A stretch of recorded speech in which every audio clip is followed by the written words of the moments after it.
Hi అండి, welcome back to my YouTube channel Anvesh Deepu official. Today recipe మెంతికూర పప్పు అండి. సింపుల్గా చేసుకోండి, టేస్ట్ పర్ఫెక్ట్గా వచ్చింది. నేనైతే 3 కట్టలు మెంతికూర తీసుకున్నానండి. మార్కెట్కి వెళ్ళినప్పుడు చాలా ఫ్రెష్గా ఉంది. నేను తీసుకున్నప్పుడు నాకైతే ఈ 3 కట్టలు వలవడానికి గంట సమయం పట్టిందండి. శుభ్రంగా ఒలుచుకున్న తర్వాత ఇలా వాష్ చేసుకొని చూస్తున్నారు కదా ఎంత ఇసుక అయితే వస్తుందో.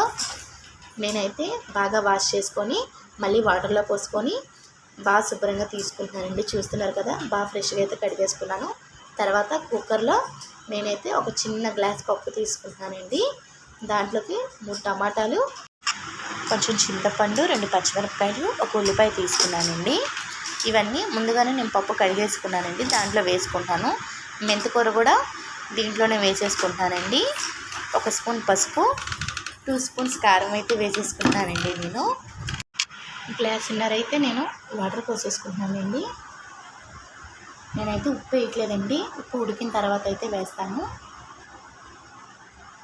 ఈ విధంగా మూత పెట్టేసుకొని స్టవ్ మీద పెట్టుకోండి. నేనైతే 3 విజిల్స్ రానిచ్చానండి.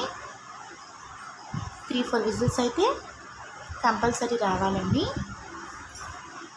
ఎవరైతే కొత్తగా నా వీడియోస్ చూస్తున్నారో వాళ్ళు లైక్ చేసి, షేర్ చేసి, కామెంట్ చేయండి అండ్ సబ్స్క్రైబ్ చేసుకోండి. చూస్తున్నారు కదా, ఈ విధంగా పప్పు అయితే చక్కగా ఉడికింది.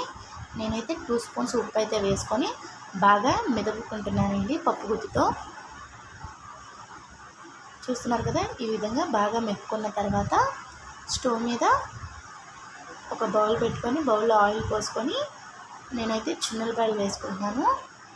తాలింపులు కూడా వేసుకుంటున్నానండి. జీలకర్ర, కరివేపాకు కూడా వేసుకుంటున్నానండి నేను. అప్పుడే పప్పుకి టేస్ట్ అనేది బాగా వస్తుంది. చూస్తున్నారు కదా, ఫైనల్లీ అయితే ఎంతో టేస్టీ అయిన మెంతికూర పప్పు రెడీ అయిపోయింది. By by.